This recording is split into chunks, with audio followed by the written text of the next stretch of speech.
പിതാവിൻ്റെയും പുത്രൻ്റെയും പരിശുദ്ധ റൂഹായുടെയും നാമത്തിൽ തന്നെ ആമേൻ. വചനപ്പുലരിയിലേക്ക് നിങ്ങളെ എല്ലാവരെയും ഏറെ സ്നേഹത്തോടെ സ്വാഗതം ചെയ്യുന്നു. ഈ പ്രഭാതത്തിൽ നാം കേൾക്കുന്ന തിരുവചന ഭാഗം അപ്പോസ്തല പ്രവൃത്തികൾ 16-ാം അധ്യായം 25-ാമത്തെ വചനം. അർദ്ധരാത്രിയോടടുത്ത് പൗലോസും സീലാസും കീർത്തനം പാടി ദൈവത്തെ സ്തുതിക്കുകയായിരുന്നു. തടവുകാർ അത് കേട്ടുകൊണ്ടിരുന്നു. പെട്ടെന്ന് വലിയൊരു ഭൂകമ്പമുണ്ടായി. കാരാഗൃഹത്തിൻ്റെ അടിത്തറ കുലുങ്ങി. എല്ലാ വാതിലുകളും തുറക്കപ്പെട്ടു. എല്ലാവരുടെയും ചങ്ങലകൾ അഴിഞ്ഞു വീണു.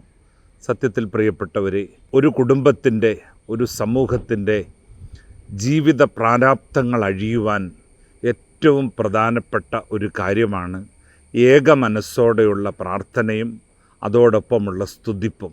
ഓർക്കുക, നമ്മുടെ ജീവിതത്തിലെ പ്രതിസന്ധികൾ മാറുന്നില്ലെങ്കിൽ ഒറ്റക്കെട്ടായി ഒറ്റ മനസ്സോടെ പ്രാർത്ഥിക്കുവാനും ദൈവത്തെ സ്തുതിക്കുവാനും തുടങ്ങിയാൽ നമ്മുടെയും ചങ്ങലകൾ അഴിഞ്ഞു വീഴും. നമ്മുടെ കാരാഗൃഹങ്ങളുടെ വാതിലുകൾ തുറക്കും. ദൈവത്തിൻ്റെ പരിശുദ്ധാത്മാവ് അതിന് നമുക്ക് ശക്തി നൽകട്ടെ, കൃപ നൽകട്ടെ. ദൈവം അനുഗ്രഹിക്കട്ടെ.